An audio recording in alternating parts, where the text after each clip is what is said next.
Race fans, welcome back to Pit Road. This is your host, Ralph. We're going to talk about NASCAR Sprint Cup action. That's what we do around these parts.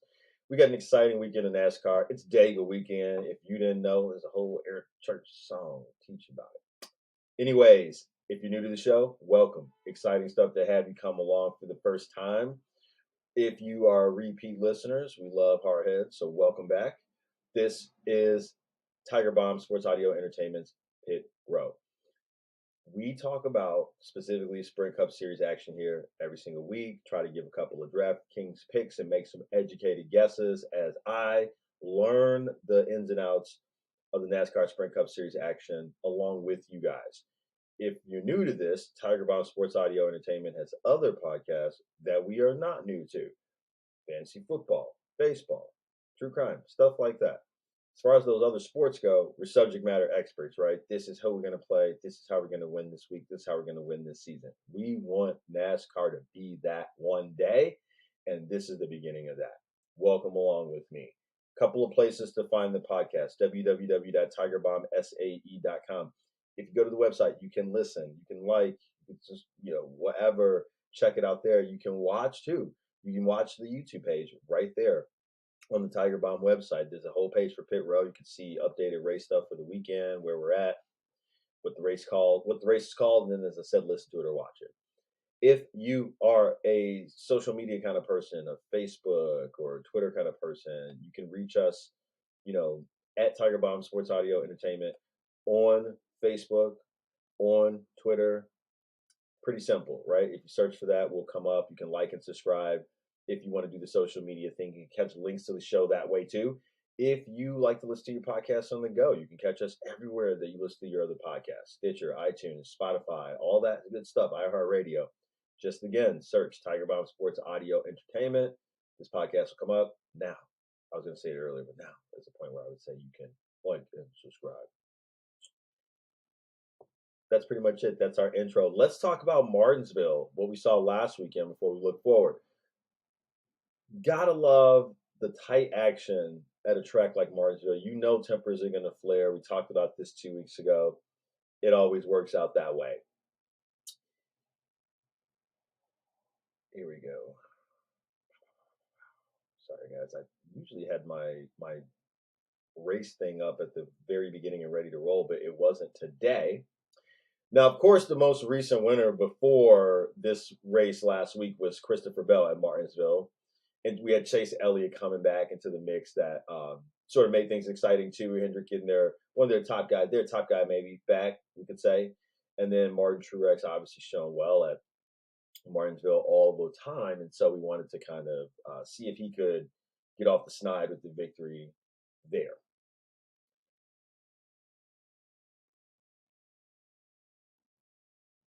So as we start the race, sorry, I was reading my notes. For some reason, I just wrote this out a little differently. But Logano starting in the back. He was leaking fluid before the race. And so this is going to be something that would lead to him having a tough day all day long, trying to get that Ford up to the front. We had rain on the docket at the start of the race. And so at this point, it's kind of like I'm thinking, like, we'll see if we get through the whole race. It's just important to know how many laps makes it a qualified race. If you're new to NASCAR, they only need to do so many laps, somewhere in the middle of stage two before it to be what's called the qualified race, which means, if the rain is too bad, the weather is too bad, we can stop right here and the race is official. If it doesn't get to that qualified state, it doesn't get to so many laps, and we're in delay, then they would probably resume it another day, the next day, right? Or later or something like that. So we're green. So Priest got off to a good jump at the start of this race, and he jumps ahead of Suarez, and Kyle Busch finds himself on the inside lane. Those two are on the outside, Priest and Suarez. Not much moving up front. 31 laps in. Blaney starts moving, though, and he gains about 9 spots immediately and slides up. So the order becomes Priest, Suarez, Almirola, Reddick, Truex, Briscoe now. 5 to go in stage one. There wasn't a lot of moving, not a lot of passing. So 5 to go in stage one. We see Reddick is fine. His car is running well at this point, and he's bumped up to third. But then Priest takes the stage. He led every lap in that stage. As I said, it was not a lot of movement going on between the cars in that stage. Just really filling out the track, filling out each other. Priest and Suarez up front to start stage 2. We go green again. So now we have Zane Smith, who's going to be driving again this week for front row. We have Kyle Busch and we have Chris Buescher all penalized at that pit stop. So we saw a lot of pit penalties last week. So the order at the restart becomes Priest, Almirola, Suarez, Harvick, Hamlin, Wallace. Lap 46, Bowman starts moving up the order pretty quickly after his pit adjustment. So he's 5th at this point now. Then we get the caution come out. Turn 2, Harrison Burton gets spun around. Just the second caution of the day at that point. So much smooth driving for the most part earlier on. The 43 and the 21 were bumping hard on that caution. And the 23, 19, and 41 get flagged for speeding off pit road. Again, a theme, as I told you. So we go green again. Chastain out in front on old tires. He stayed out. Suarez and Almirola behind Chastain, the 10 and the 99, bumping hard. Gilliland able to get close now because they're ceding ground. The more and more they fight, the more air resistance there is, right? And so car behind them, running a lot smoother, has a chance to make up some time on that lap. That's exactly what we see aerodynamics, exactly what we see with the move up at this point by Gilliland. I think the track is starting to heat up at this point. We see the sun starting to come out, and if you're watching, the complexion of the race changes once the sun comes out. Some cars already, like literally lap 2 in, some cars are seating position with this slicker and warmer track. Guys, the way the car drives is affected by the temperature of the track. The temperature of the track affects the temperature of the tires. This is all really intertwined within one another. Hamlin starts moving at this point. He jumps up to 5th. Obviously, he becomes one of those guys where we see that the sunshine is better for his car. But the order becomes Chastain, Gilliland, Harvick, Briscoe, Hamlin. 14 to go in the stage 2 now. Harvick rolls up on Chastain, and then he takes the lead. So it becomes Harvick, Chastain, Briscoe, Hamlin, Reddick, and Gilliland now. And then Harvick takes the stage. Chase Briscoe gets a sub 10-second pit stop, though. Really good at that break point right there to get the lead for the restart. So green for stage 3 now. Clouds coming back out now. So now the race dynamics going to change again. We have the sun come out. We see some different guys peak. We're going back, partial cloudy here now. Briscoe, Harvick, Keselowski, and Almirola up front now. Bowman all over Bell. The 11 and the 12, a lot of contact going on right there between those two cars. Hamlin is 3rd now. He's up there with the 14 and the 4. Sun starting to peek through again on parts of the track. So parts are cloudy, parts are sunny. Lap 252, Hamlin passes Harvick. So the order becomes Briscoe, Hamlin, and then we get Harvick now. Hamlin on the lead in that lap. Hamlin on the lead now. Blaney pitting ahead of schedule. 112 to go. We see Blaney come in. Bowman also going in for a short pit. Trying to get corrective measures handled before the home stretch. These cars probably had a little bit more in terms of gas before they would need to pit stop, right? But these are the drivers that are recognizing we haven't had the best run today. It's now or never. Let's come in before these leader people start making their last pits. See if we can get this car turned around, right? So that's the idea with these guys coming in there. Hamlin out front still. Trickle of cars then start to come in. So Harvick, J.J. Yeley, Almirola, all these guys thinking preventative about possible damage that could screw up their chances to win. So they're going to bring it in. Hamlin in for some tires, getting ready to make his stance. Like once they all cycle through. So he just comes in for a couple of tires, ready to just sort of say, let's battle it out to the end. Then we suddenly get some craziness. A tire on the track. Yeah. Like, whoa, it's coming from the 78. Tire rolls off the 78. Caution finally comes out. Took NASCAR a while to get the caution out because the tire was rolling so close to the wall right by the grandstands that you could hardly see it if you're like sitting up top or you're looking down with the camera. Very hard to see, right? So they'd have to even change views on the broadcast to show us where that tire was. But eventually we see it from the 78. Loose tire out there really close to the wall. Crew members going to serve suspensions over that one for sure. Suarez, Wallace, Logano, McDowell, Truex all game big here because they hadn't stopped yet. So they will stay up front ahead of the guys that were hoping to cycle back to the top after pits, a la Hamlin.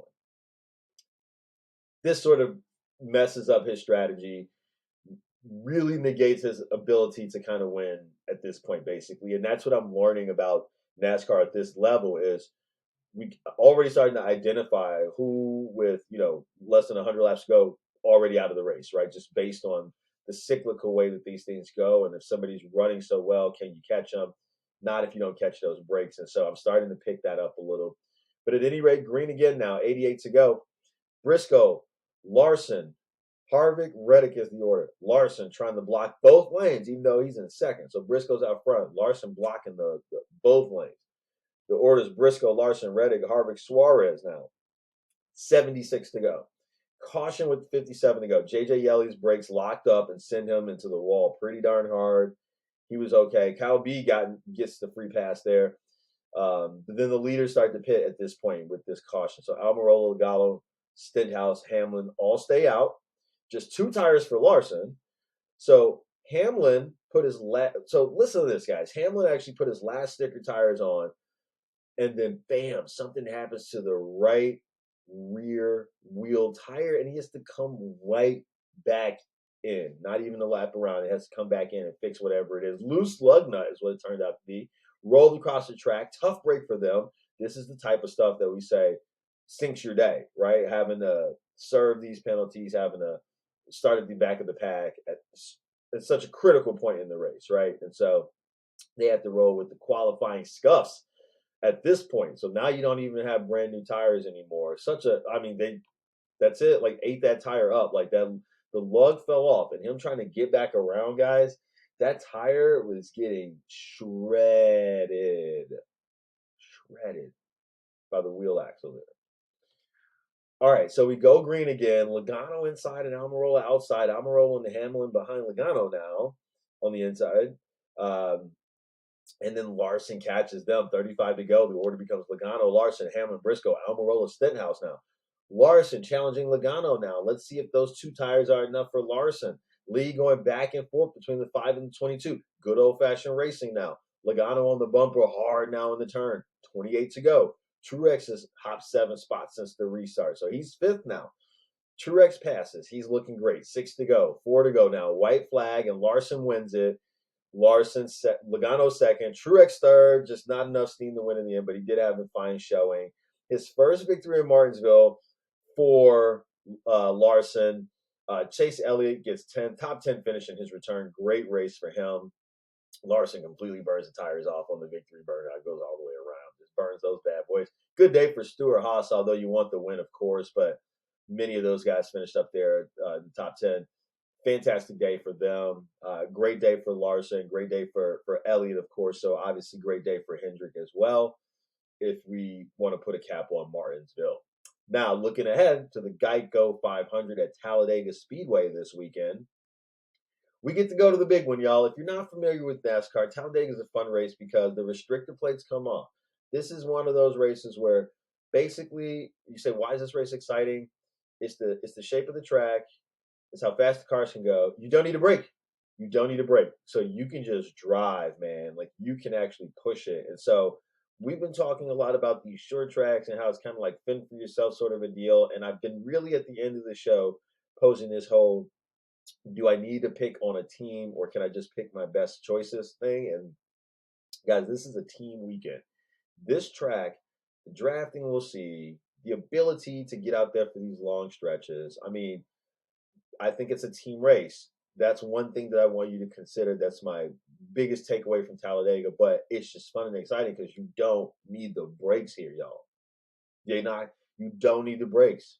It's gas all the way, if you didn't know. Talladega, Alabama, if you didn't know. Track length 2.66 miles, so pretty big. Remember, we were at the half-mile oval last week. So, I mean, it's just like, or paperclip, I should say, last week. So, larger territory to cover here. Cup Series purse for the weekend race, $7.8 million. Race distance, 188 laps. That's 500 miles, if you didn't know. Stage breaks at 60 and 120, and the race will be over at 188, as we just said. Most recent winner, Chase Elliott. Last 5 Talladega races, though. Hold on now. Last 5 Talladega races were won by 5 different organizations. This is anybody's race, just like the Daytona 500. You see the big wrecks and the big, that, if you didn't know, again, these huge tracks, No restrictor plate stuff. Like this is the thing where it's like you know, you're gonna see some action go down at the end, baby, when people are going for it. Is what the idea is basically. So it's not gonna be a clean race, I don't think. The driver who's led the most laps has failed to win the last 5 Talladega races. 31 Talladega races were won with a last lap pass, including 5 of the last 6 races and both in 2022. 12 drivers got their first Cup win at Talladega. For 6 of those drivers, it was their only win. No practice takes place this weekend, which is adopted for all superspeedway races this season at Talladega, Daytona, and Atlanta. Now, the other thing to note is Ford has won 11 of the last 15 races at this 2.66 mile superspeedway. So you got to be thinking pretty highly of these guys. So if we're thinking of what's Ralph's picks, then yes, I want to say you can roll with the Ford. So any combination of those Fords that you think you may want to work with, I think as well. So if you want to mix, for example, some RFK and some Stewart-Haas guys together, you want to get Keselowski and Harvick on a team together, yeah, that's great. All for that. You want to get Logano in there with the Fords? Excuse me, guys. All for that. Sorry, I had Chinese food right before this. Like indigestion, crazy. Okay. Fords, though. That's the important thing we're talking about here. Run the Fords. You can mix and match those however you want to. Just run that manufacturer if you don't want to run team. You can run team if you want to. You can do a Stewart-Haas lineup. Now, outside of the Fords, is there anybody that I'm looking at? Yes, Trackhouse and Front Row. More so Front Row. You've heard me mention them a couple of weeks now. These guys are coming on. They've had such great performances. I think this is a race where they can link up and do some damage together. Trackhouse has been here before. They know how to roll, man, in these big tracks. So I really expect them to turn things around. Chastain been on the back burner a little bit these last couple of weeks. Suarez too. Chastain a little less consistency than he was at this point last year. I want to see it this week from those guys. My favorite DraftKings lineup this week, guys, is probably just going to be in full candor. Front Row and Trackhouse and Logano on the same, like that. Like to me, that's power money right there. Or you could go Front Row, Trackhouse, Brad K, something like that. If you're playing DraftKings, right? If you want to do double ups, stick with the Fords for the double ups. If you want to do tournaments, I'm rolling out like maybe this weekend, like you could do like the other manufacturers in a tournament. But specifically, if you want to roll out those Toyotas in a tournament, I don't think anybody's thinking a lot about them. But if you want to put Gibbs in the lineup, that's great. If you want to run manufacturer, that's great. When I say manufacturer, I'm just saying it doesn't have to be the same house, right? But sometimes you want the same house. I'm gonna run a Hendrick lineup. Like you could say you want to run a Chevy, but specifically I want to run a Hendrick lineup. I'm gonna have 2 Chevy lineups because of the Hendrick lineup, but then also the Trackhouse and the Front Row lineup. So those are 4 Chevys too. So those are at least the Chevys that I tell you that I will be interested in. Outside of that, I'm gonna try really hard to stick to a lot of these Fords. Almirola looks really interesting this weekend, just so consistent for the price that we're gonna get on DraftKings. So guys, that's what I got for you.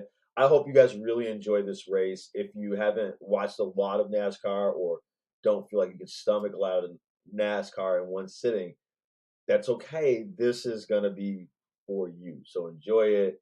And we'll be right back here next week talking about what we saw, you guys. Peace.